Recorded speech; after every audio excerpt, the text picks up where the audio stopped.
kita semua bersama menuju kebaikan. Radio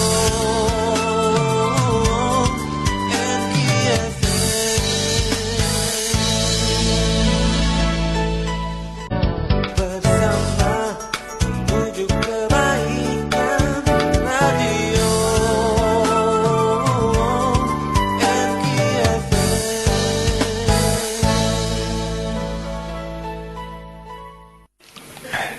Assalamualaikum warahmatullahi wabarakatuh. Innal hamdalillah nahmaduhu wa nasta'inuhu wa nastaghfiruh wa na'udzu billahi min shururi anfusina wa min sayyiati a'malina may yahdihillahu fala mudhillalah wa may yudlil fala hadiyalah. Allahumma shalli ala sayyidina Muhammad wa ala alihi wa ashabihi ajma'in. Ya Allah, ya Hadi, Allahumma inna nas'alukal huda wa tuqa wal afafa wal ghina.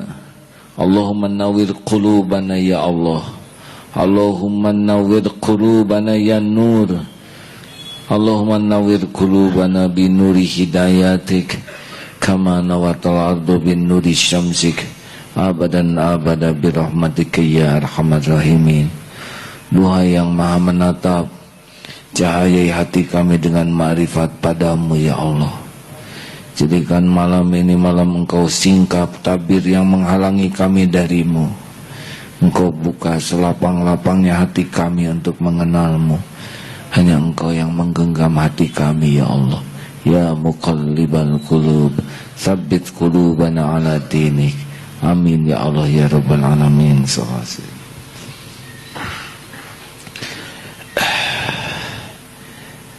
Tidak ada yang berkuasa atas semua hidayah taufik selain Allah. Tidak ada yang bisa membuka hati selain yang memiliki menggenggam pencipta setiap hati. Harus doa. Ceramah seperti ini tidak ada manfaatnya kalau Allah tidak kehendaki manfaat. Kata-kata tidak pernah bisa masuk ke dalam hati kecuali Allah yang memasukkan. Dan kalau kita akan membahas mengenal Allah, tidak mungkin manusia bisa mengenalnya seperti yang sesungguhnya Allah. Tapi kita baru belajar mengenalnya lewat asma wa sifat. Kali ini yang kita bahas Al-Muhyi Al-Mumit,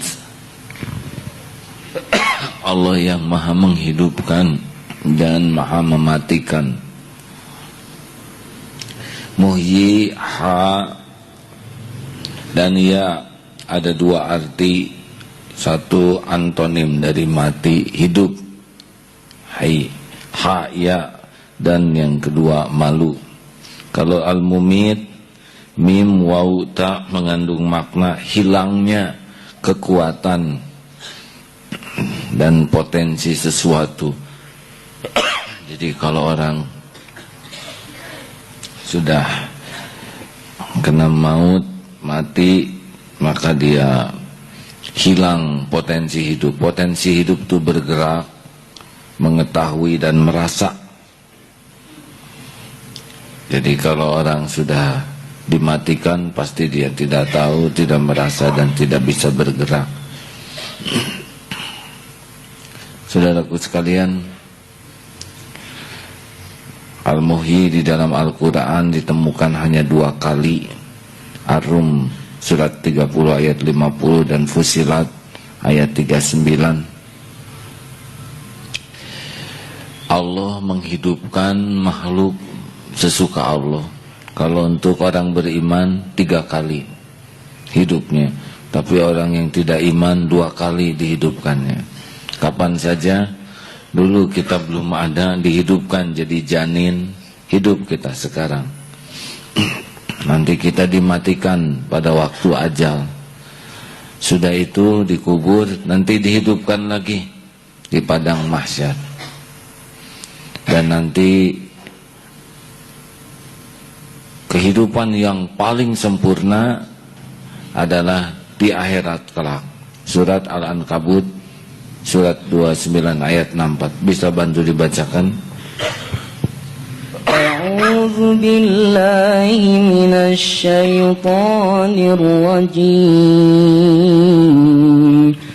Wa ma hadhil hayatud dunya illa lahu wa la'ib wa inna ad-daral akhirata lahiyal hayawan law kanu ya'lamun. Dan kehidupan dunia ini hanya senda gurau dan permainan, dan sesungguhnya negeri akhirat itulah kehidupan yang sebenarnya, sekiranya mereka mengetahui. Ini penting ya, karena jangan sampai kita habis-habisan di dunia ini, di akhirat rugi. Karena orang yang gagal ke akhirat itu ternyata hidupnya cuma 2 kali. Orang yang tidak masuk surga itu 1, dihidupkan seperti sekarang, terus nanti mati, kemudian dihidupkan lagi sesudah di alam barzah, nanti di padang mahsyar. Dan kalau masuk neraka, dia tidak hidup dan juga tidak mati. Jadi tidak bisa dikatakan hidup, jadi benar-benar nelangsa. Hadirin sekalian, kehidupan juga beragam. Kehidupan yang paling bagus adalah kehidupan sempurna di akhirat nanti. Kalau di dunia, kehidupan yang bagus adalah bagi orang yang beriman dan beramal soleh karena hatinya jadi hidup. Kita tahu hati ada yang menggolongkan 3. 1, qalbun mayit, orang yang hatinya mati. 2, qalbun marid, orang yang hatinya sakit. 3, qalbun salim, orang yang hatinya selamat, hidup ini ya, sehat, aman, selamat. Kalau qalbun mayit, yaitu orang yang hatinya sudah mati, dia jadi badannya manusia tapi perilakunya sudah menjurus binatang, karena dia sudah tidak menggunakan baik buruk menurut nurani. Istaftik qalbaknya sudah tertutup. Dia hanya menggunakan standar nafsu. Kata nafsu pukul, pukul. Kata nafsu perkosa, perkosa. Kata nafsu rampok, rampok. Kata nafsu penggal, penggal. Pokoknya sudah tidak ada lagi perhitungan hati nurani. Orang yang begini jasadnya manusia tapi bisa lebih keji dari binatang. Kalau qalbun marid, orang yang hatinya berpenyakit, tergantung tingkat penyakitnya. Sakit gigi enak tidak, hadirin? Tolong dijawab. Kita tahu sakit gigi itu sakit yang paling dramatis. Sakitnya enggak ketulungan, jarang ada yang nengok. Kalaupun ditengok kurang ngepek. Bagaimana kalau sakit gigi plus migrain, ambeien, kaligata, dan asam urat? Bagaimana kira-kira, nyaman tidak? Jadi semakin kompleks penyakit hati kita, makin tidak nyaman. Ini ada ayat yang menarik, surat ke-6, surat Al-An'am ayat 125. Hadirin maaf, saya sedang kurang fit jadi batuk-batuk terus ya. Ada ini tentang orang yang sengsara batinnya seperti ini. Ya silakan. Bismillahirrahmanirrahim. فَمَنْ يُرِدِ اللَّهُ أَنْ يَهْدِيَهُ يَشْرَحْ صَدْرَهُ لِلْإِسْلَامِ ومن يرد أن يضله يجعل صدره ضيقا حرجا كأنما يصعد في السماء كذلك يجعل الله الرجس على الذين لا يؤمنون. Barang siapa yang dikehendaki Allah akan mendapat hidayah petunjuk, dia akan membukakan dadanya untuk menerima Islam. Dan barang siapa dikehendakinya menjadi sesat, dia jadikan dadanya sempit dan sesak, seakan-akan dia sedang mendaki ke langit. Demikianlah Allah menimpakan siksa kepada orang-orang yang tidak beriman. Bisa dibayangkan, uang boleh banyak, rumah megah, mobil mewah, harta melimpah, penampilan indah, tapi kalau sudah dibuat sesak hatinya, nggak ada apa-apanya itu. Dan ini yang menguasai hati kita tuh Allah. Kalau udah dibikin gelisah, mau minum apa saja, makan apa saja, pergi kemana saja, nggak bisa membeli. Sakinah itu total sempurna milik Allah. Huwallazi anzala sakinah. Dialah Allah yang menurunkan sakinah. Makanya maaf saja kalau kita benar-benar tidak bisa memeriksa hati kita, gelisah, resah, takut, bingung, itu ciri-ciri kita bermasalah. Qalbun marid. Apa sih bedanya orang yang berpenyakit lahir dengan berpenyakit kolbu, hati? Kalau orang berpenyakit lahir gampang ngaku, dan malah nggak disuruh ngaku juga ngaku sendiri. Saya sakit gigi, saya pusing. Dia nyari obat sendiri, bayar juga mau, dioperasi, dibelek mau. Padahal udah dioperasi, bayar lagi. Harusnya kan kita yang sakit, dokter yang bayar. Tapi dia mau, pokoknya pengen sembuh. Bedanya dengan yang qalbun marid, tidak pernah mau ngaku. Bang, jangan sombong. Siapa yang sombong? Kamu jangan kurang ajar. Enggak pernah ngaku. Ujub, ria, saya ini ikhlas, saya ini ikhlas. Ikhlas tidak kira-kira? Orang nyebut ikhlas tuh pasti dia ingin diketahui orang dirinya ikhlas, berarti tidak ikhlas. Makin parah penyakitnya, makin tidak pernah tenang. Sempit, capek. Tapi yang enak itu adalah qalbun salim, orang yang hatinya selamat. Oh, qalbun salim, dia akan memasuki makom la khaufun alaihim walahum yahzanun. Jadi udah nggak ada takut lah. Yang ditakutin ya cuma satu saja, Allah nggak suka sama dia. Bangsa duniawi mah udah nggak lewat saja. Kematian juga bukan hal yang ditakuti.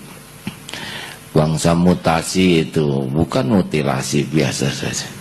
Orang yang gentar dengan mutasi itu pasti Tuhannya pangkat, jabatan. Tapi yang Tuhannya Allah mah kalem. Uang ada, tidak ada, tetap ada Allah. Kalau orang yang sudah yakin ke Allah, 1000, 1.000.000, 1.000.000.000 sama atau tidak? Beda ya dari jumlahnya. Maaf hadirin, saya nggak mau kalah. Beda jumlahnya, tapi sama yang menjamin kita adalah Allah. Ada kalanya Allah ngambil uang, ya sudah, giliran nahan, lapar, nanti ada waktunya dikasih lagi. Dan tidak sedih dengan duniawi ini. Nggak ada lah yang bisa membuat sedih manusiawi ada. Rasulullah menangis pada waktu Ibrahim putranya wafat dan ketika dikubur, tapi ya menangis sayang, bukan menangis menyesali takdir. Kalau kita menangis kan menyesali takdir.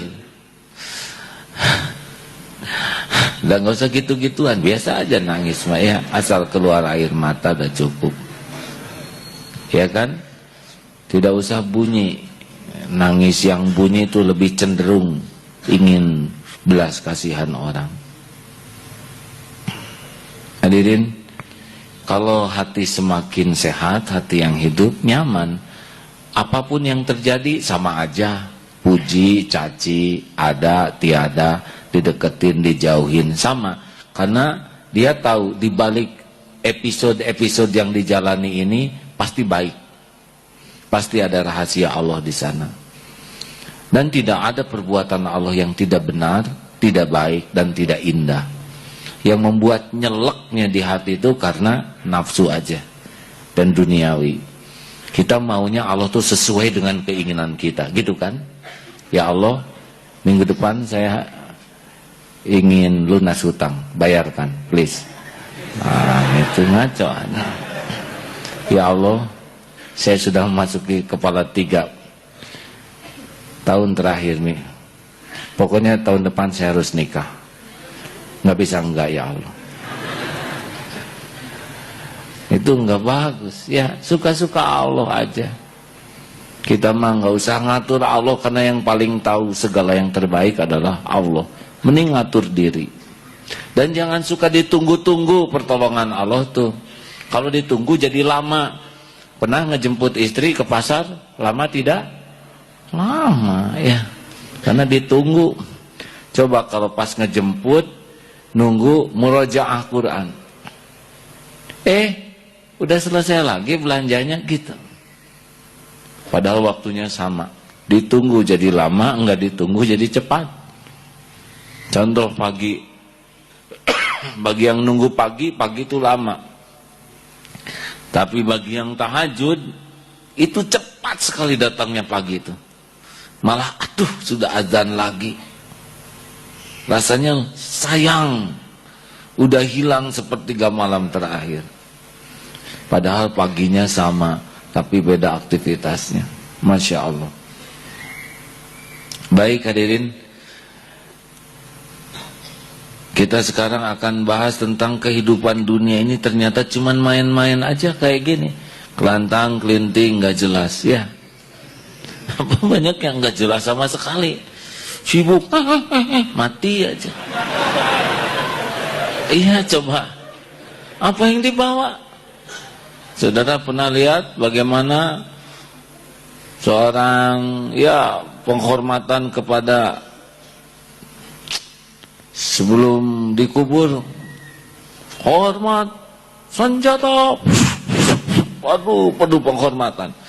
Ketika sudah dikubur, ramai-ramai diinjak-injak tuh kuburannya, ya begini. Ya kan supaya padat hadirin.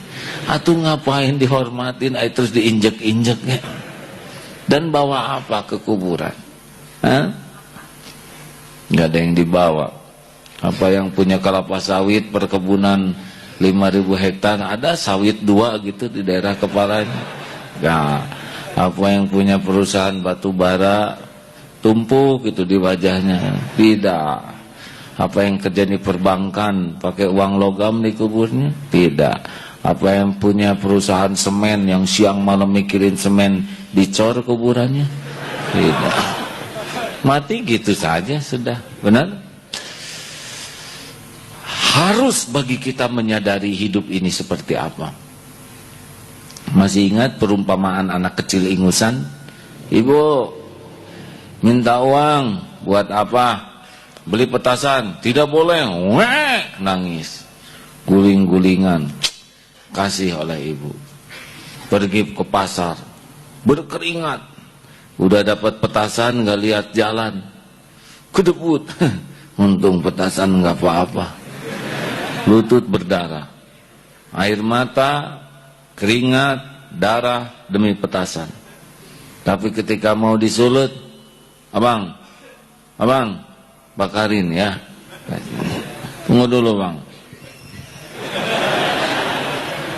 Jongkok sembunyi. Udah bang, keras ya. Dia sendiri nggak dengar. Berapa banyak yang hidupnya seperti ini, benar? Benar? pontang-panting.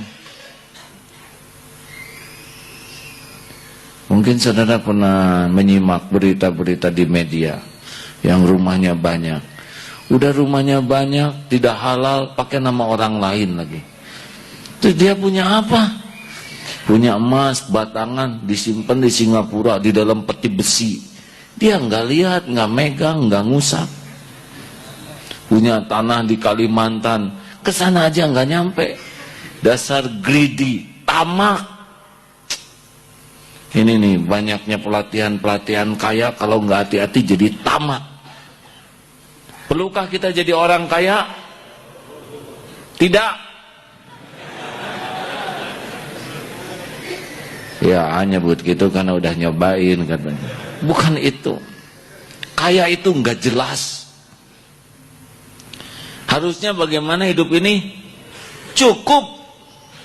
Maukah banyak uang? Menyebut tidak ada pengen, ya kan? Nyebut tidak pengen, nyebut banyak takut salah. Tidak perlu banyak uang tuh, yang perlu cukup. Banyak itu relatif. Mana nih, Dek? Mau dikasih 200 juta per bulan bersih, mau? Mau? Dari penyakit ada 250 juta per bulan. Tekor. Buat apa ibu selop banyak kalau tidak ada yang cukup? Cukup itu terukur. Banyak itu tidak terukur, relatif. Kita nggak mungkin hidup dengan sesuatu yang tidak jelas. Kaya juga enggak jelas. Banyak orang yang kelihatan kaya tapi hutangnya lebih melimpah dan keinginannya lebih dari kekayaannya. Orang kaya belum tentu hidupnya cukup. Tapi orang yang cukup pasti cukup. Hadirin, baru juga dibilangin berat ini, hadirin, berat ya. Sudah mendarah daging pengen kayanya. Dunia hanya main-main. Coba perhatikan. Dah cukup. Tinggal namanya baik atau buruk. Nabi Muhammad SAW rumahnya sederhana. Tidak ada istana, tidak pakai singgasana, tidak menggunakan mahkota, tidak bertabur tanda jasa, tapi sampai detik ini kemuliaannya terjaga. Benar? Berapa banyak yang rumahnya seperti istana, berapa banyak yang hidupnya bergelimang, tapi saat yang sama dia menderita dan juga hina. Memang dunia tidak disetting untuk membuat kita mulia. Yang membuat kita mulia itu adalah cara menjemputnya dan cara memanfaatkannya. Itu. Benar? Orang kaya cara menjemputnya licik, korupsi. Dia punya kekayaan. Kekayaannya ada harganya, tapi dia tidak punya harga. Benar? Sudah punya kekayaan, dia pelit, koret, kedekut, buntut kasir, cap jahe. Kalau miskin pelit kita maklum. Tapi kaya pelit, amit-amit. Benar? Saudara pernah dengar perumpamaan ini belum? Sudah belum? Yang mana? Mobil bagus, penampilan keren, handphone mahal.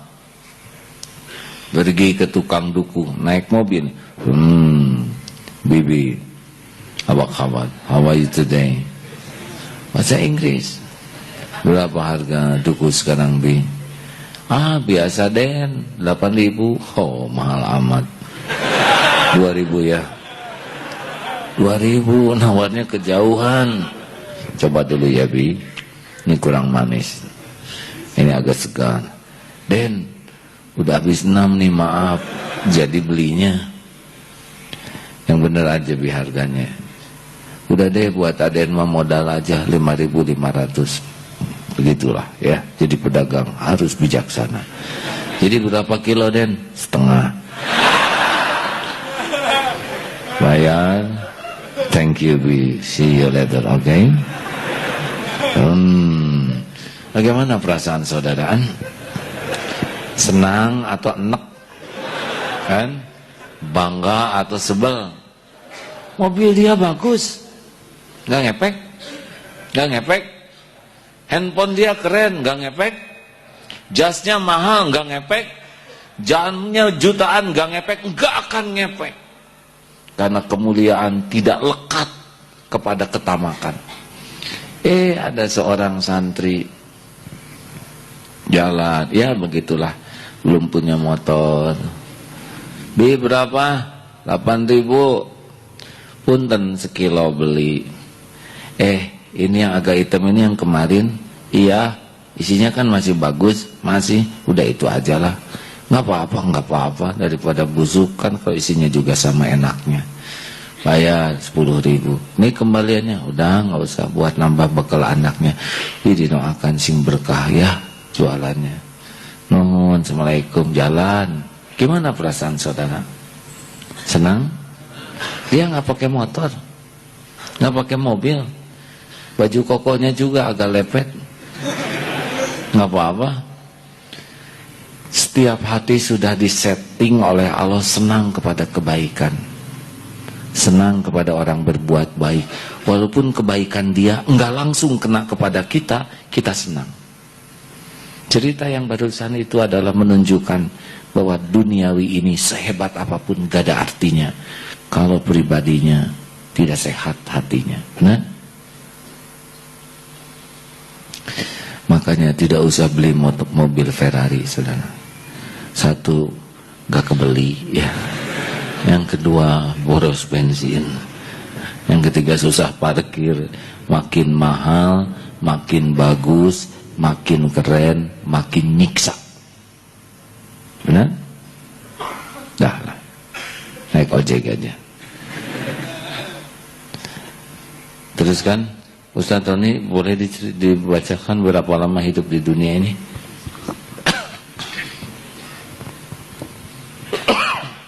Supaya nggak kaget, berapa lama sih di dunia ini?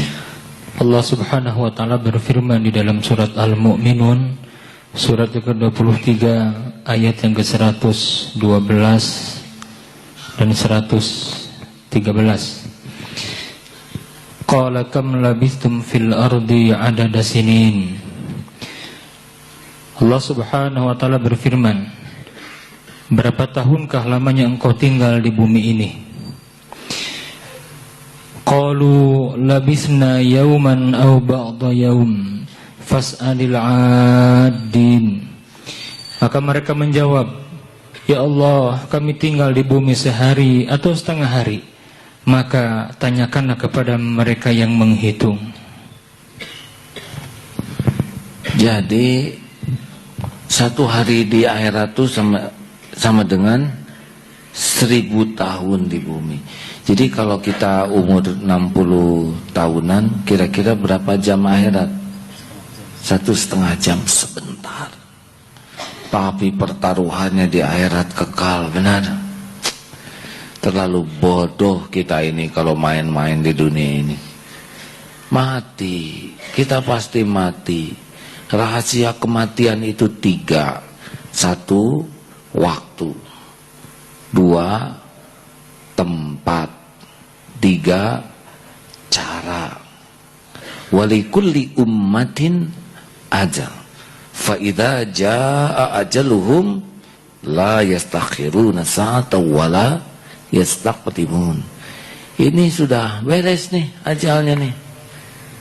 Walaupun saudara mati-matian ulang tahun tiap minggu, enggak ngepek. Kapan ditentukan ajal kita? 120 hari di rahim ibu dulu. Udah beres nih. Kalau lahir berurutan, meninggal enggak jelas urutannya. Adik saya meninggal usia 25 tahun. Sudah memang itu. Syariatnya meninggal lewat sakit. Tempat, kita bakal ngedatengin tempat kematian kita. Dan cara, itu pun udah ada cara. Yang paling penting bukan waktu, tempat, cara. Yang penting adalah husnul khotimah. Pernah mendengar Sukhoi yang jatuh kemarin? lahir di Rusia. Dalam rencana Allah wafat di Gunung Salak. Setiap yang memang jatahnya di Gunung Salak pasti masuk ke pesawat itu. Yang tidak jatahnya meninggal di sana banyak aja alasannya. Wah, saya nggak bisa ikut, ada yang tertinggal. Kenapa? Karena belum waktunya. Itu tabrakannya keras. Sudah dirancang Allah sedemikian rupa. Yang bekal meninggal ngumpul di sana. Apakah su'ul khotimah? Tergantung niatnya. Kalau di dalamnya zikir, murojaah Quran, mengagumi ciptaan Allah, meninggalnya sama husnul khotimah. Kalau yang di dalamnya mabok-mabokan, ketawa ketiwi dan sebagainya, ya meninggal juga. Kalau meninggal di diskotik baik atau buruk? Jawab, tergantung. Dia ke diskotik mau apa? Dia ke diskotik dakwah di sana. Hei, ini waktu tahajud, masih beledak-beleduk begini. Ayo tobat, dikerubutin, meninggal.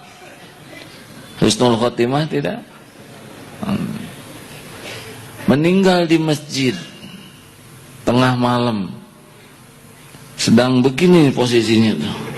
Baik atau buruk?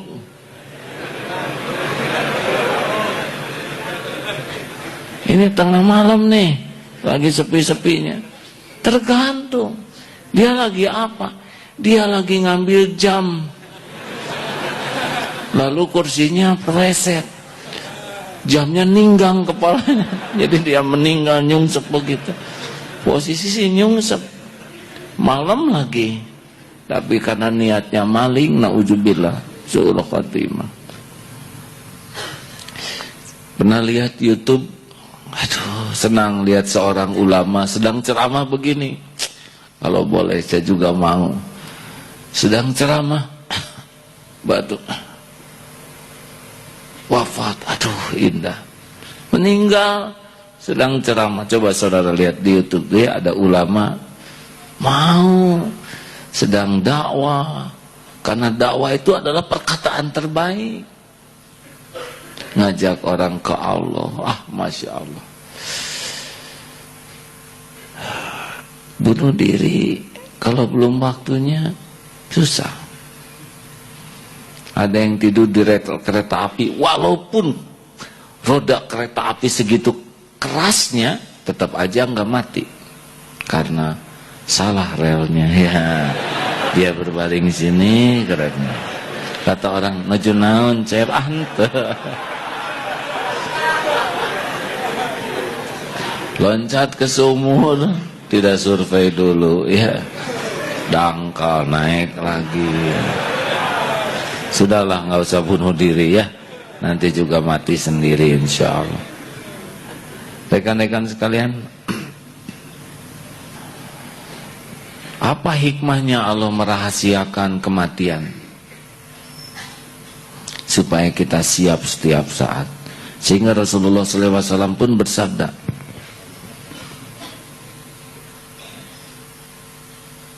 tentang siapa manusia yang paling cerdas dalam pandangan Islam.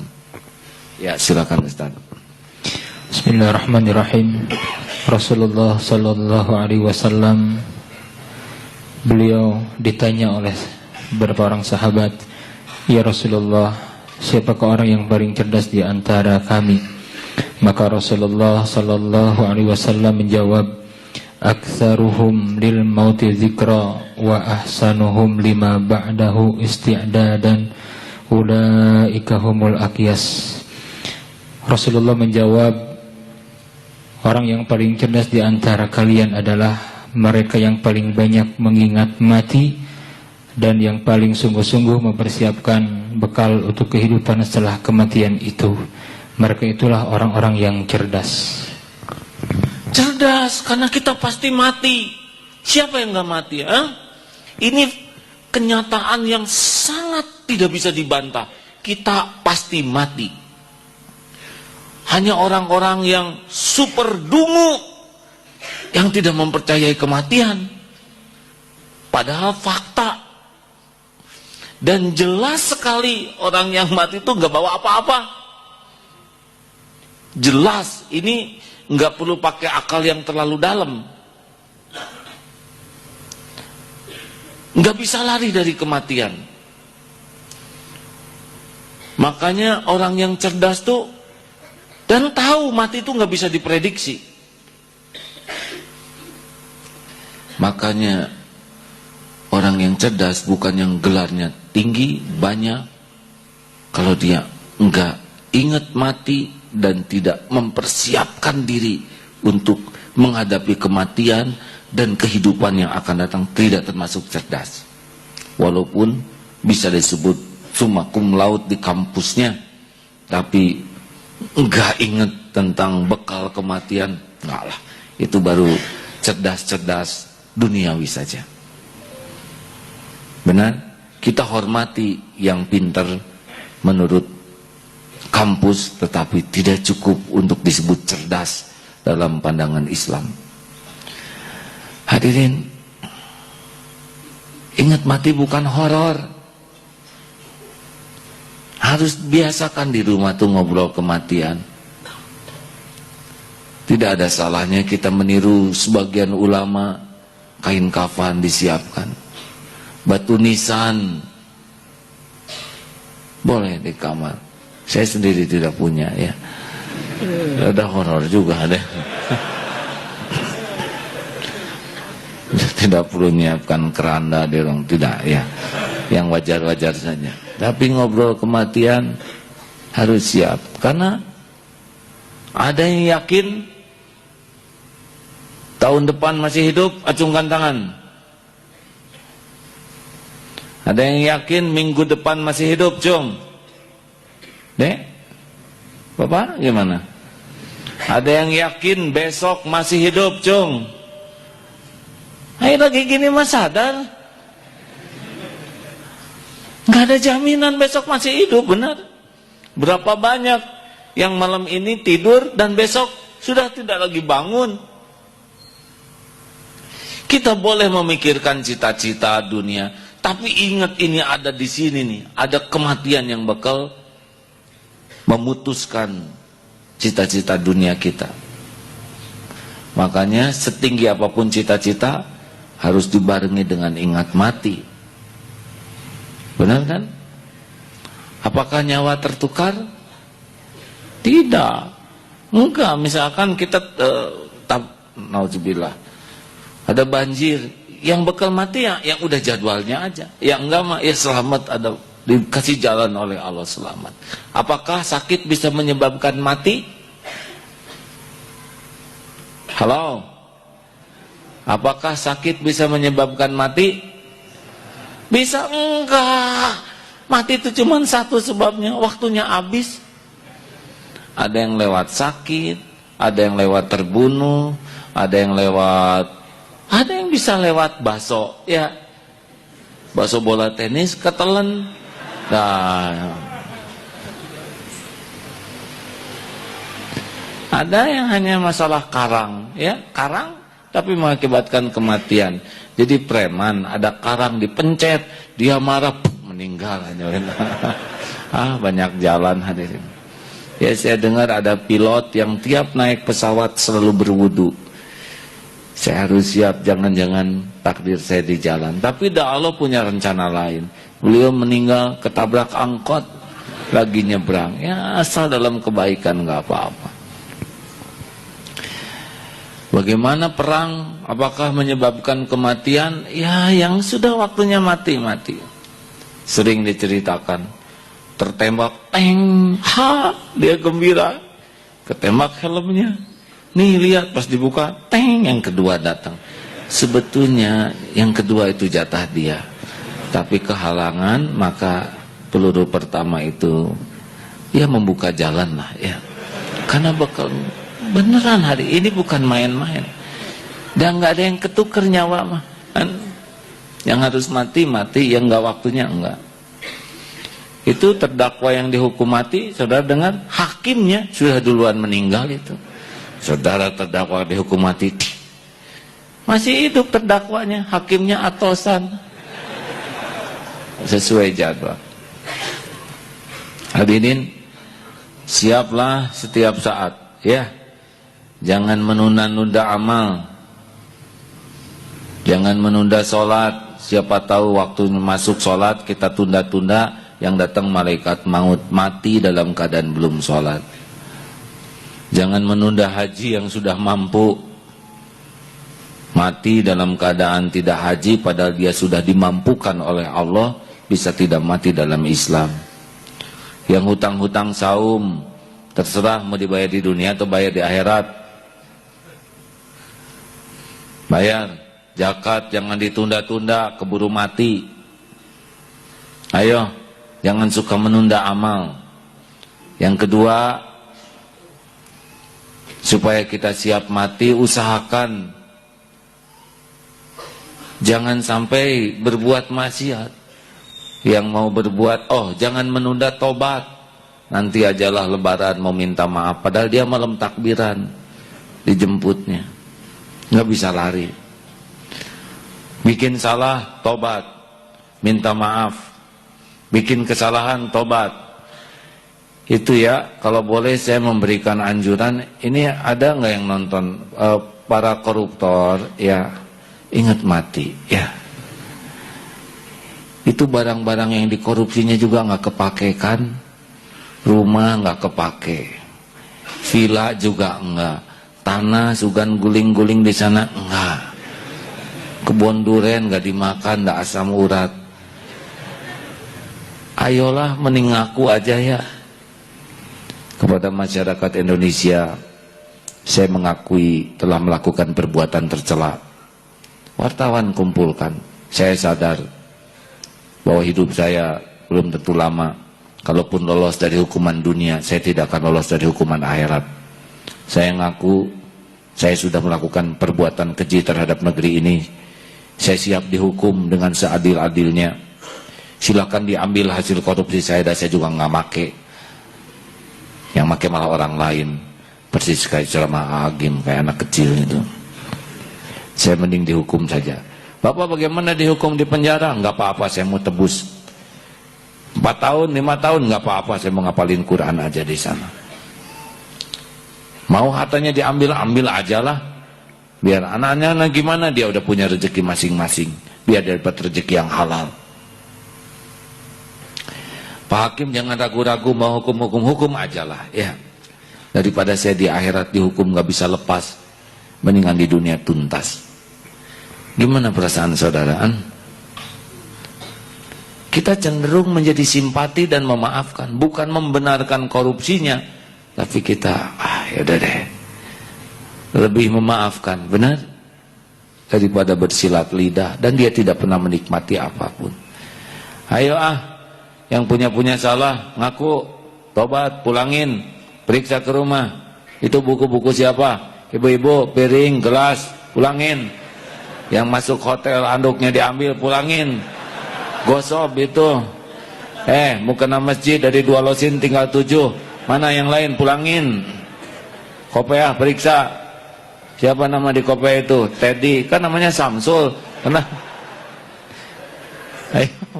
Ini serius, periksa kopiah. Kita sering pakai kopiah orang, gosok pas mati kaos-kaos orang, yang nggak cede orang, kopiah orang. Mati dalam keadaan haram kayak gitu mau apaan? Juga kalau mau naik mobil, naik pesawat, mau tidur, siap mati. Ya usahakan wudu. Kita kan nggak tahu. Gimana dong kalau pesawatnya jatuh di laut? Ya emang kalau udah takdirnya jalanin aja. Tapi kan nanti saya dimakan hiu. Kalau saudara rezeki hiu, pasti saudara ketemu. Bisa nggak ditukar takdirnya? Jadi saya yang makan hiu, ya terserah. Bilang aja sama Allah, ya sedekah, makanya jangan suka makan ikan laut, bisa dibales. Enggak, ini gosip ya. Tidak boleh ya, tidak ada kaitan dengan agama ya. Gara-gara kita makan cumi-cumi, matinya dibeli cumi-cumi, enggak juga. Udah rezeki dari Allah. Naik pesawat, terbang, kalau takdir kita siap ya. pakai headset, mending ngaji. Usahakan kalau bisa mah deket jendela lah, supaya lihat awan. Kalau di tengah ujiannya berat ya, banyak lalu lalang yang ya begitulah, saudara tahu sendiri ya. Pas lihat jatuh, mati, nah repot. Dah, mau tidur wudu, kalau bisa wudu. Enggak susah mau tidur wudu tuh. Udah wudu, sholat sunnah 2 rakaat, siap-siap. Kalau itu yang terakhir. Udahlah, jangan banyak mikir. Kalau mau tidur banyak zikir, Fatihah, Al-Ikhlas, Al-Falaq, An-Nas, tiupkan ke tangan, usapkan ke seluruh tubuh. Dah, dengar ngaji atau wirid, subhanallah, alhamdulillah. Insya Allah sepanjang tidur kita dalam keadaan zikir. Takdirnya malam itu kita mati, terserahlah, mungkin gempa, kita kejatuhan apa, atau udah waktunya dicabut saja, jantung berhenti, udah nggak apa-apa, suka-suka yang punya. Mudah-mudahan husnul khotimah. Naik mobil, motor, jangan segala didengar. Dangdut misalkan, cedat, cedun, bayangkan wajahmu, mati lagi apa ini, mati lagi, cedat, cedut. Makanya yang merokok juga berhenti. Saudara mau dicabut nyawa ketika menghisap rokok? Nafas terakhirnya hisapan rokok. Kayaknya mah rada kurang kelihatan husnul khotimah ya. Makanya orang itu mati dengan kebiasaannya.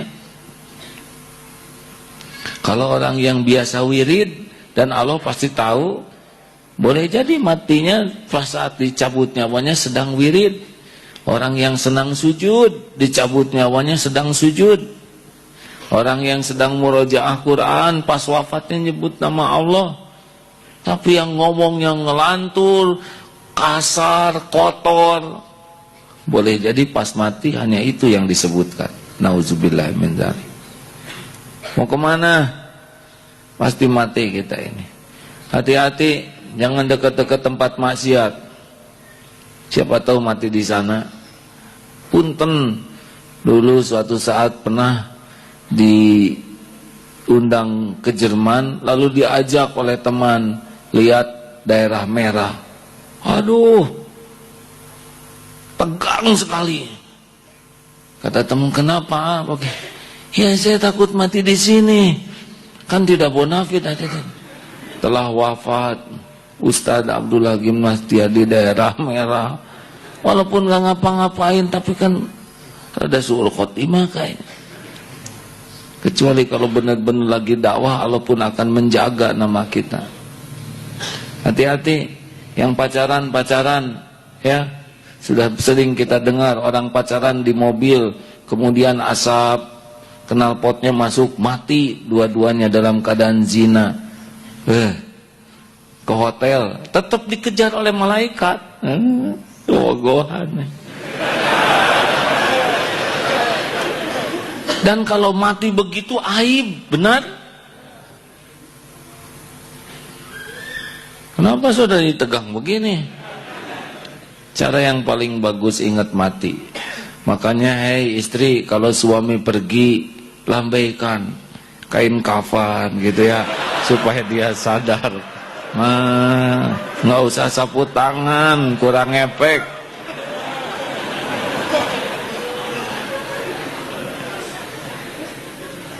Waktu itu saya sakit, terus ada ini para ustadz santri ngirim lagu Bimbo tentang kematian. Bagus itu, membuat sakit tuh ngayak ke Allah. Ingat mati itu benar-benar membuat efektif kita menggunakan waktu. Dan ingat mati membuat kita tidak menyia-nyiakan pertemuan. Jangan sampai pergi ke kantor, pergi ke sekolah dalam keadaan tidak enak. Siapa tahu itu pertemuan terakhir. Benar? Mau pergi, marah, enggak enak, padahal itu saat terakhir. Ayolah kita buat setiap waktu-waktu pertemuan itu yang benar-benar siap untuk perpisahan. Nggak ada jaminan bakal ketemu lagi. Dulu ada santri yang kesini dan pulangnya tidak sampai ke rumah karena malaikat maut sudah menjemput di jalan. Ada manasik haji di sini. Zikrul maut sesudah tahajud pakai ihram mengenang kematian. Turun dari tangga di sini. Aduh, pusing-pusing. Turun habis sampai tangga dibawa ke PKT. Sudah tidak ada. Istrinya di sebelahnya pun tidak tahu. Begitu rahasianya kematian kita. Ayo selalu siap ya.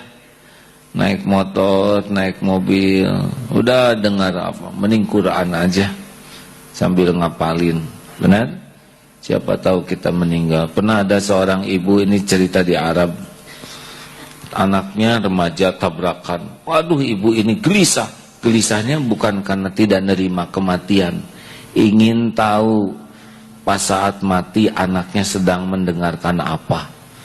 Dia cari bangkai mobilnya, dia periksa tipnya.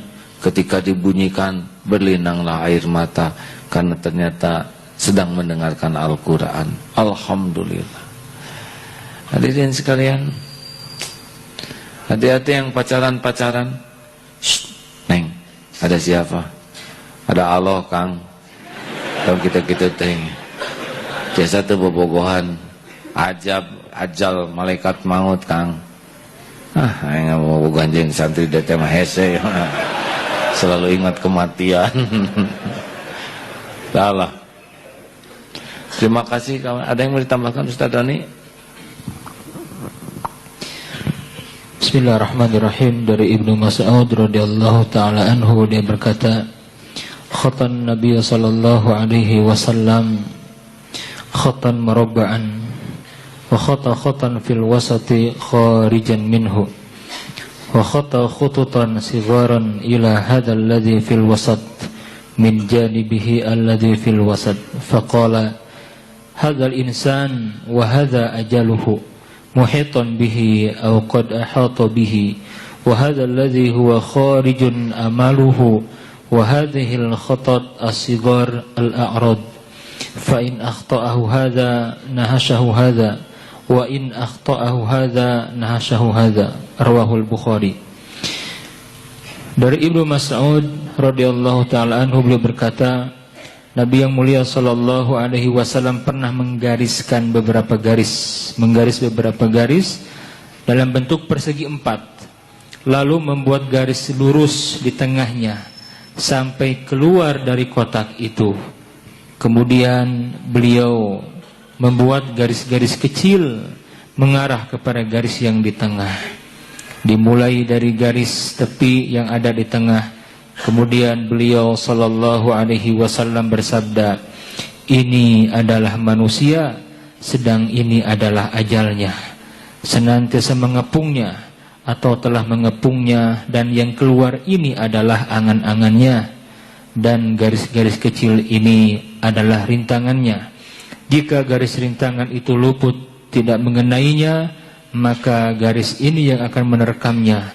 Dan apabila ini juga luput, maka yang ini pasti menerkamnya. Hadis Imam Al-Bukhari. Masya Allah. Rasulullah gambar kotak, ada yang panjang tembus ke sana. Inilah angan-angan kita, tapi tetap dipotong oleh ajal. Hadirin, ingat ya, orang yang besar cita-citanya, rintangan jadi kecil. Orang yang cita-citanya ingin ke sorga, rintangan jadi nggak ada apa-apanya. Benar? Orang yang cita-citanya ingin berjumpa dengan Allah di sorga kelak, dunia jadi kecil. Kenapa kamu nggak punya rumah? Dia punya uang terus aja sedekah buat ngebangun masjid. Dunia masih cukupnya. Sorga men, istana. Ringan-ringan saja. Berapa lama sih kita di dunia? Benar? Kenapa kok kamu sabar dengan istri yang sangat galak seperti ini? Misal bidadari target. Dunia yang ini nggak apa-apalah.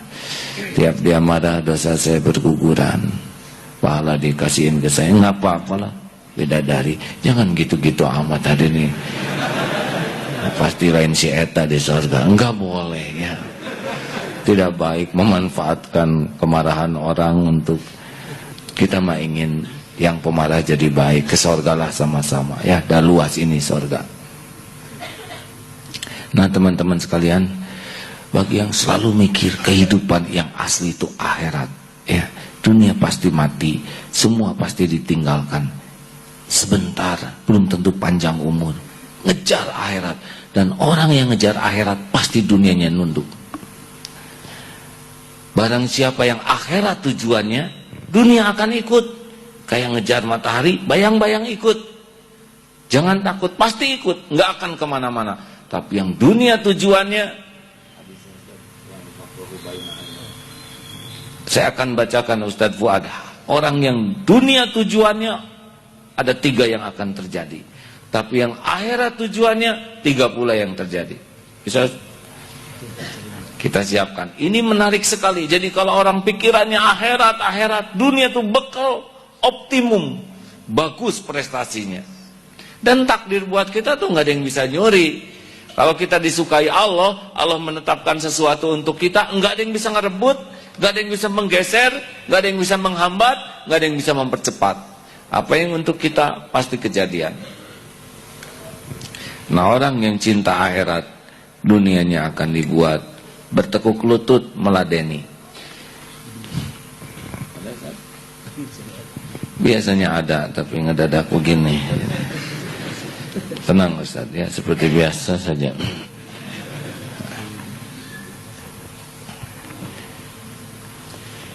Barang siapa yang akhirat tujuannya, maka barang siapa yang dunia tujuannya, 1, dia akan dibelit oleh masalah yang enggak ada ujungnya.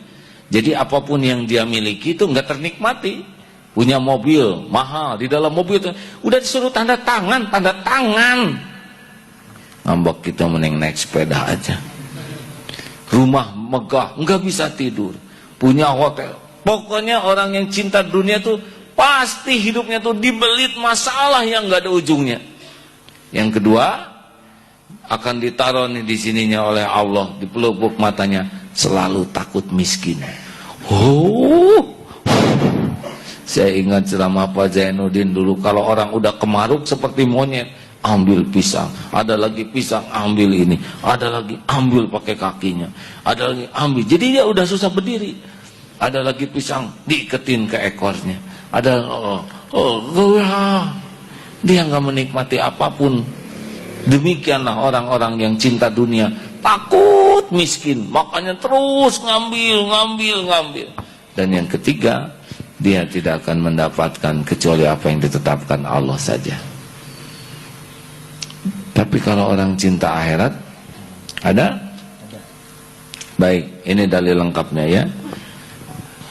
Penutup acara kita.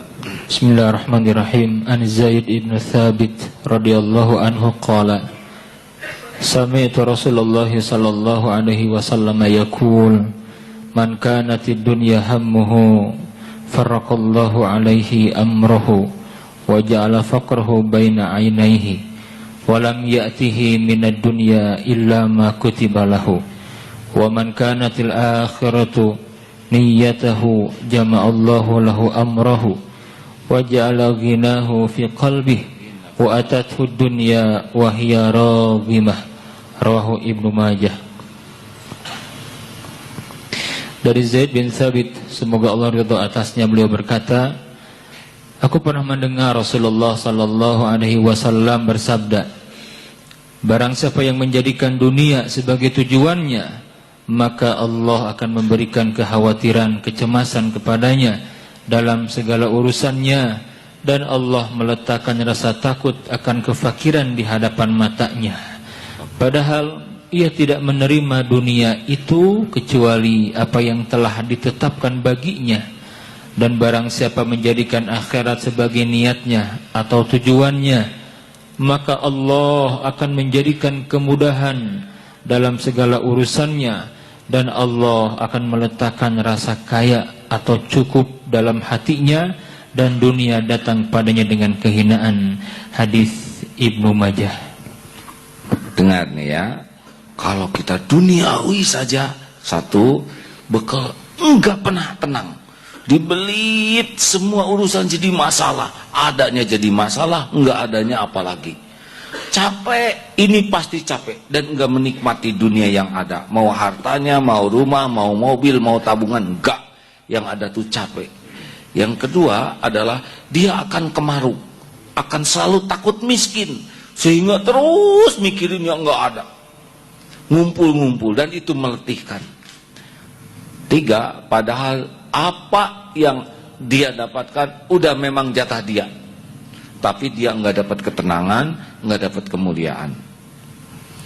Kalau orang cinta akhirat, karena sadar kehidupan itu akhirat, dia sibuk dengan dunia, tapi tujuannya akhirat. Contoh, pedagang yang tujuannya dunia, dia sibuk dengan bohong, janji palsu, sumpah, timbangan dikurangi, tapi bagi yang ingin akhirat,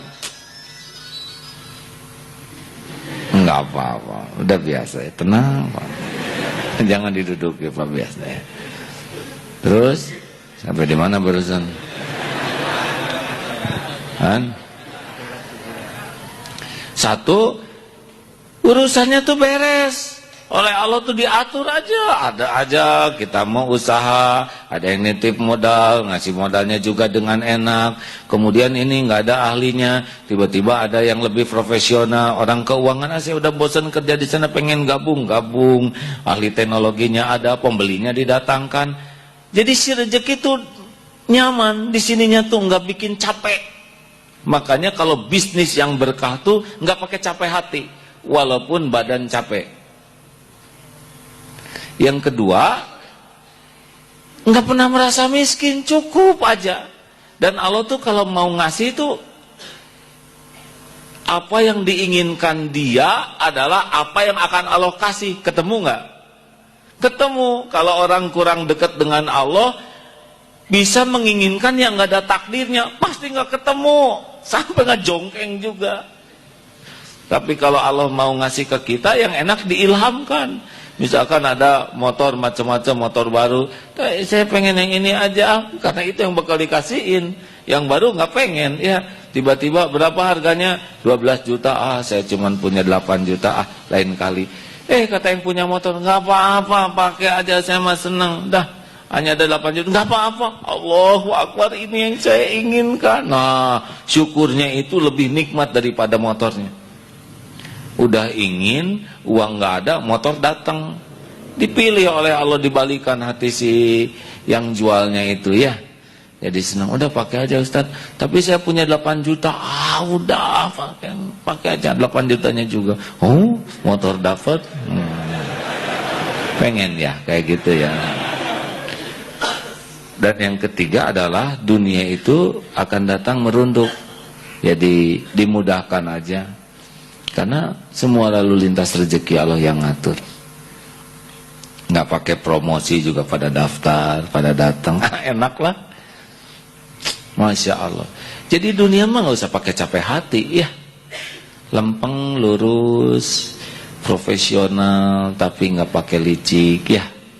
Sebetulnya profesional tuh nggak licik, hatinya lurus. Terserahlah, milih yang mana. Ingat-ingat akhirat terus, ya. Kalau kita ingatnya akhirat, dunia jadi ringan. Benar, dunia jadi ringan. Tapi kalau kita ingatnya dunia aja, pasti ribet. Terima kasih. Contoh, kita dihina, kalau ingat akhirat ringan. Kenapa? Kan yang dihina tuh berguguran dosa, asik, ya kan? Dengan dihina berarti kita bisa memaafkan dia, pahala nambah. Kita ngedoakan kebaikan, makin disukai. Dan Allah tuh, ciri ahli surga itu adalah memaafkan ketika kita sanggup membalas. Sekarang ada yang nyakitin, mau saya maafin aja, gitu, enak. Tapi kalau pecinta dunia, tuh lihat, dari napas aja sesek hadirin, sakit, padahal nggak menyelesaikan masalah. Benar? Bagi ikhwan akhwat yang belum menikah, tenang, ya. di akhirat ada. Oh, saya mau pengen di dunia juga. Jangan ngomong sama saya, sama Allah ya. Adik kan meninggal tuh, belum dapat jodoh. Padahal menjelang meninggal itu kan adik sempat lumpuh dulu.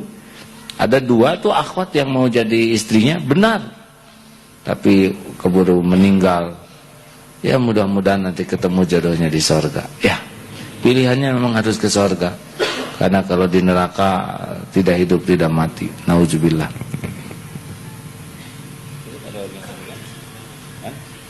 Ada penutup, silakan Ustaz. Dari Anas bin Malik radhiyallahu taala anhu, ia berkata, Rasulullah sallallahu alaihi wasallam bersabda, akan dihadirkan orang yang paling bahagia kehidupannya di dunia dari golongan penghuni neraka pada hari kiamat nanti. Lalu dicelupkan ke dalam neraka sekali celupan. Kemudian dikatakan, ya bena Adam, wahai anak Adam, apakah engkau pernah melihat suatu kebaikan? Apakah engkau pernah merasakan suatu kenikmatan walaupun sekali saja? Ia berkata, tidak ya Allah, demi Allah, tidak wahai Allah. Juga akan dihadirkan orang yang paling menderita di dunia, dan ia termasuk ahli surga. Lalu ia dimasukkan sekali celupan ke dalam surga. Kemudian dikatakan kepadanya, wahai anak Adam, apakah engkau mendapatkan suatu kesengsaraan di dunia? Pernahkah ada suatu kesulitan yang kau alami? Ia menjawab, tidak ya Allah, demi Allah, tidak pernah ada satupun kesengsaraan yang menghampiri aku, dan tidak pernah kulihat suatu kesulitan pun. Hadis Imam Muslim. Dunia mah nggak ada apa-apanya lah. Nggak usah pakai cita-cita besar dunia ini ya. Kalau mau cita-cita dunia mah cita-cita manfaat. Khairun nas anfa'uhum linnas. Dah, dimana kita ada, hadirkan manfaat. Kita tunggu kematian kita. Setuju? Jangan mabok oleh dunia, gak akan ada nikmatnya. Mudah-mudahan selalu kerinduan ke sorga ini membuat semua ujian dunia ini jadi ringan. Amin ya rabbal alamin. Hadirin, terima kasih. Sudah ada yang mendapat kiriman SMS yang 5 sehari itu, boleh acungkan tangan. Terima kasih. Yang belum dapat kiriman, ya banyak juga. Sesudah acara ini akan dibagi kartu, yang saudara bisa dapat kartu itu supaya pahalanya nambah. Ajak yang lain ya. Alhamdulillah ini termasuk cepat. Hanya dalam beberapa hari sekarang sudah 37 ribuan yang ikut ya. Harapan bisa banyak manfaatnya. Gratis hadirin. Lalu bagi saudara yang akan berwakaf, kita akan siap membantu 100, sudah ada 100 sekarang ya, pelajar SMP yang 1 tahun pertama akan tamat SMP, mau masuk SMA, 1 tahun pertama dilatih, dididik untuk hafal Quran dan karakter baku. Tahu kan baku? Baik dan kuat. Hatinya harus tulus sebagai tanda tauhid, jujur, terpercaya dan rendah hati, dan karakter kuatnya disiplin, berani dan tangguh. Enggak rewel, enggak lebay. Plus hafal Quran. Nanti dia masuk SMA, mudah-mudahan sudah hafal Quran dengan karakter baik dan kuat. Nanti sesudah itu dia terserah mau kuliah di mana. Nanti dokter hafiz Quran, anggota dewan hafiz Quran, jenderal hafiz Quran, hakim hafiz Quran. Senang gak sih? Kalau kita pusing dengan keadaan sekarang, mending kita siapin adik-adik kita, benar? Oh, tapi nanti dia jadi kita udah mati, udah nggak apa-apa, mati aja, nggak usah rewel ya. Yang penting kita mumpung hidup nyiapin, benar? Setuju tidak sih? Nanti pahalanya juga ngalir, insya Allah. Mau ikutan? Sudah nanti nyumbang ya, walaupun sekilo beras. Karena memang sengaja program ini dibuat gratis, tidak ada biaya. Maksudnya adalah supaya kita bisa kontribusi semuanya. Ada yang garam 1 gandu, nggak apa-apa. Satu gandu untuk 100 orang bisa. Ada yang beras, ada yang kaos kaki. Ini aja tadi diumumkan, wah udah berbondong-bondong yang mau ikut. Kalau ada yang gini-gini itu ya, kecil dalam pandangan kita, tidak ada yang kecil dalam pandangan Allah. Masya Allah. Terima kasih hadirin. Bagi yang akan berwakaf, silakan. Mudah-mudahan wakaf ini amal jariah yang mempertemukan kita di surga nanti. Amin ya rabbal alamin. Al-Fatihah. أعوذ بالله من الشيطان الرجيم بسم الله الرحمن الرحيم الحمد لله رب العالمين الرحمن الرحيم مالك يوم الدين إياك نعبد وإياك نستعين اهدنا الصراط المستقيم صراط الذين أنعمت عليهم غير المغضوب عليهم ولا الضالين الله لا إله إلا هو الحي القيوم لا تأخذه سنة ولا نوم له ما في السماوات وما في الأرض من ذا الذي يشفع عنده إلا بإذنه يعلم ما بين أيديهم وما خلفهم ولا يحيطون بشيء من علمه إلا بما شاء وسع كرسيه السماوات والأرض ولا يؤوده حفظهما وهو العلي العظيم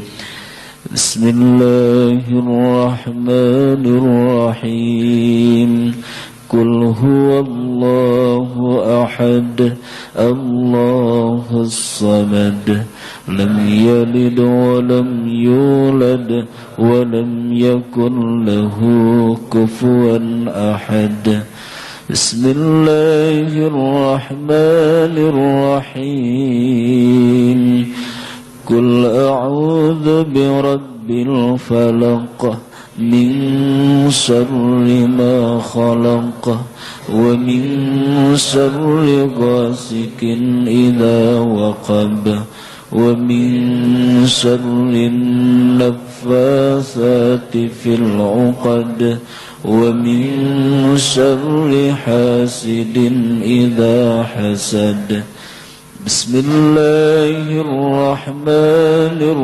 الرحيم قل أعوذ برب الناس ملك الناس إله الناس من شر الوسواس الخناس الذي يوسوس في صدور الناس من الجنة والناس سبحان الله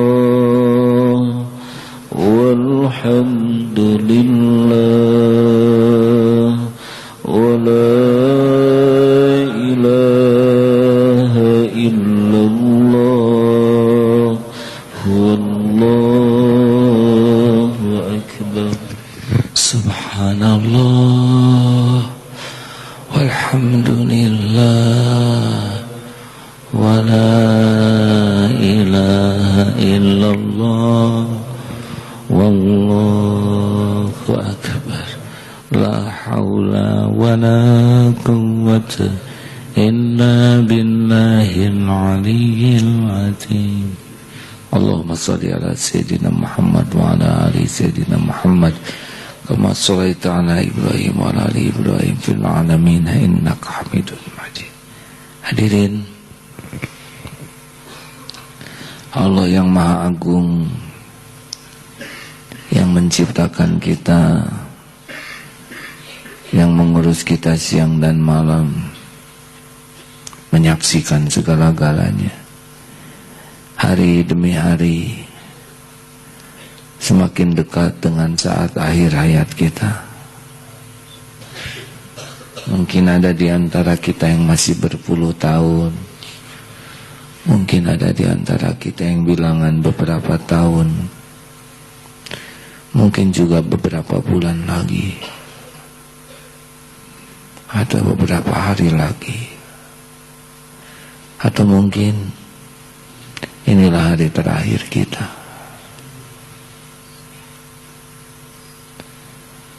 Bila saatnya tiba, bila malaikat maut sudah menghampiri kita, tidak bisa lari.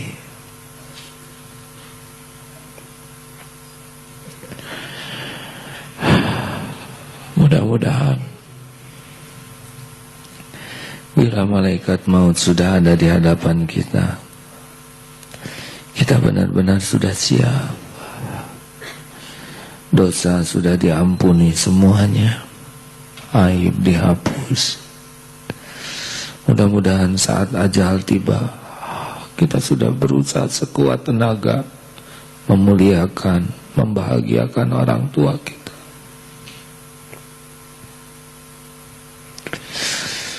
Mudah-mudahan saat mati tidak ada hutang, tidak mewariskan kesusahan bagi anak-anak kita. Mudah-mudahan ketika dicabut nyawa dari tubuh ini, lisan kita sedang menyebut nama Allah, terbasuh air wudu, air mata kita sedang menetes rindu kepada Allah. Mungkin itulah husnul khotimah, hadirin. Hati-hati, hati-hati. Tidak sedikit orang yang mati sebaliknya. Ada yang mati ketika sedang berbuat maksiat.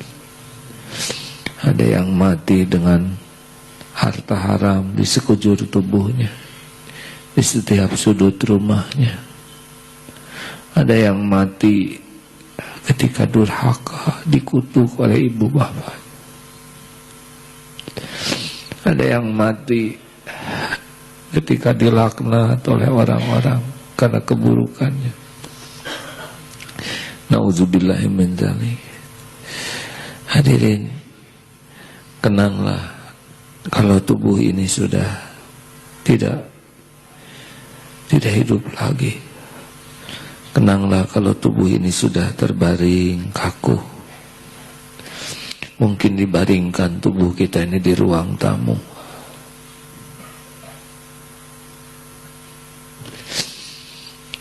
Sudah tidak bisa bergerak lagi.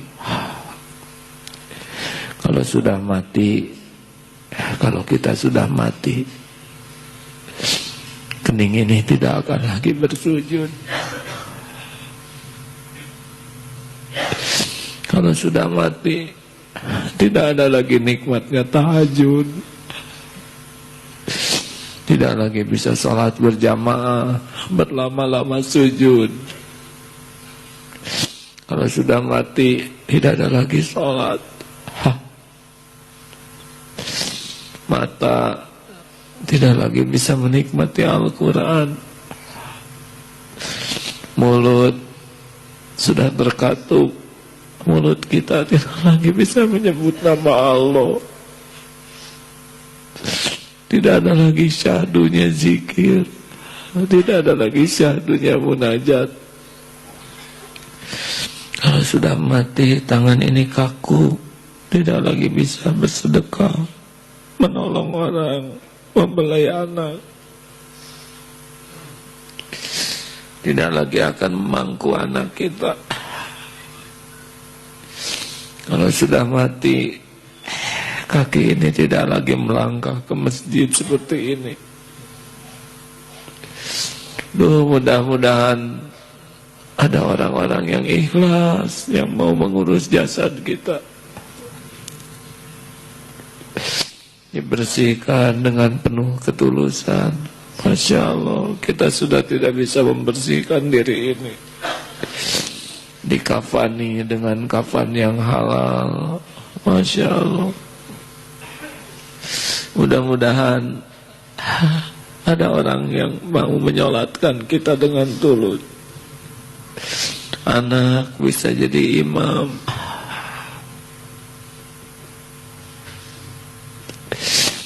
Mudah-mudahan banyak orang yang sholat menyolatkan kita. Masya Allah. Tenanglah ketika kita diusung dari rumah, dari masjid menuju kuburan, dimasukkan dalam keranda. Sesampainya di kuburan, pekuburan, liang lahat untuk kita sudah tersedia. Kita jarang membayangkan kita yang akan dimasukkan. Pelan kita dimasukkan kubur, dimiringkan ke kiblat. Tidak semua mayat bisa miring ke kiblat. Kain kafan di wajah kita dibuka supaya menyentuh tanah.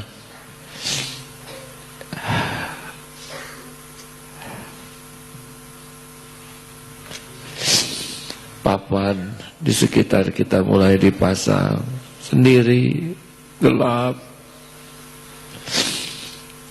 Satu persatu orang naik, lalu tanah mulai menimbun tubuh kita. Kuburan kita makin penuh. Bayangkan kita di dalam sana sendiri, gelap. Sesudah penuh kuburan kita oleh tanah, orang-orang yang di atas, orang-orang yang kita cintai satu persatu pulang.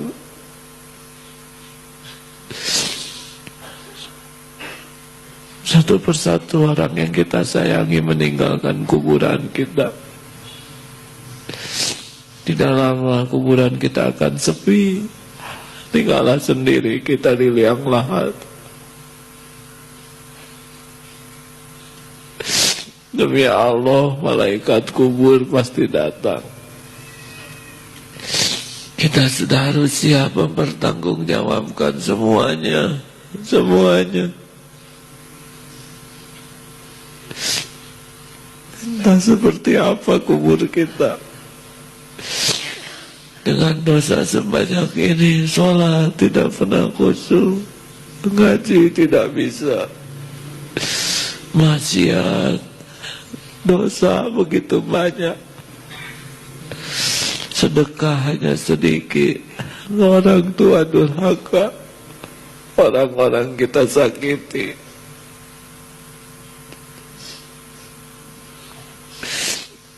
Aduh, seperti apakah kuburan kita ini?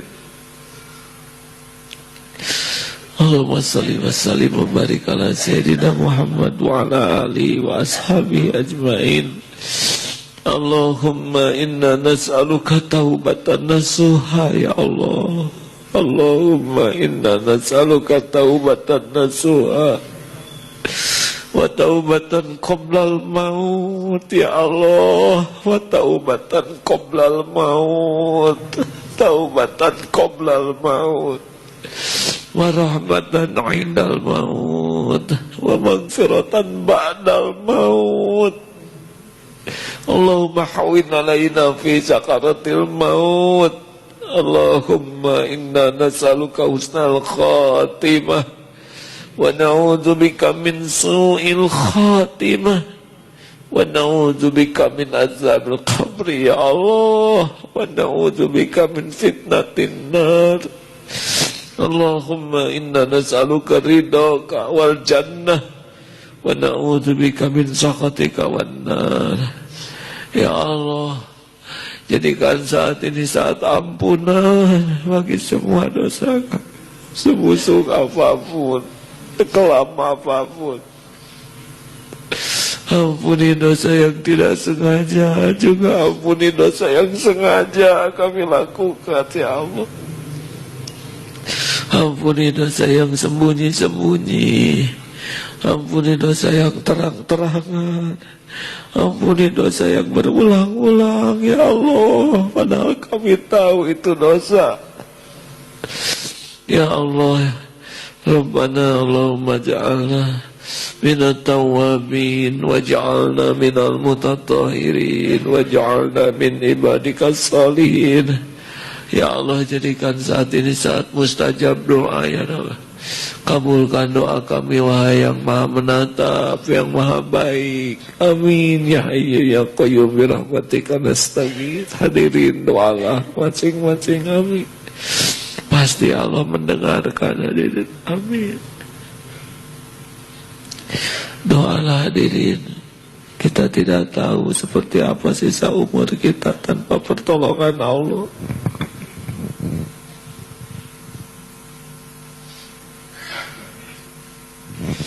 Doakan orang tua, hadirin. Apalagi yang sudah dikubur, doakan.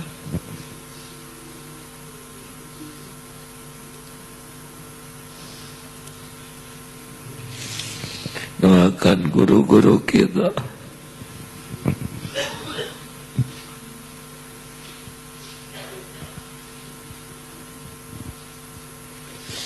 Doakan keluarga kita, hadirin. Adik, kakak, keluarga.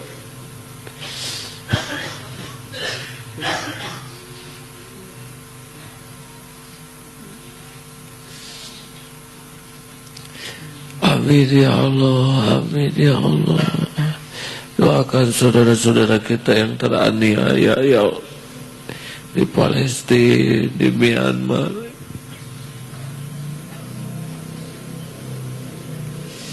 Ya Allah, Allahumma ighfir lil mu'minina wal mu'minat wal muslimina wal muslimat al ahya'i minhum wal amwat.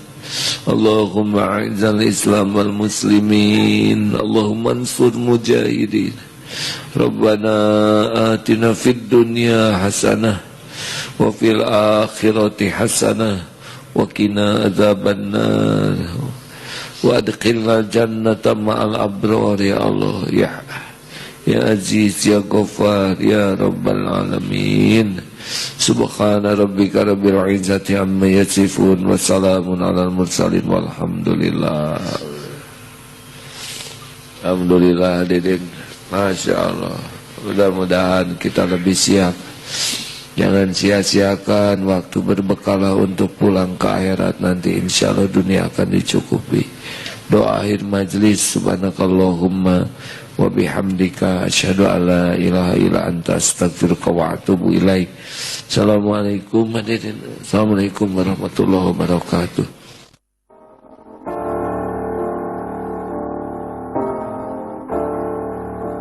Anda baru saja menyimak kajian Ma'rifatullah langsung dari Masjid Darut Tauhid Bandung. Semoga Allah membukakan ilmu dan pengetahuannya untuk kita, sehingga kita dapat mengenalnya dengan sebenar-benarnya bertauhid.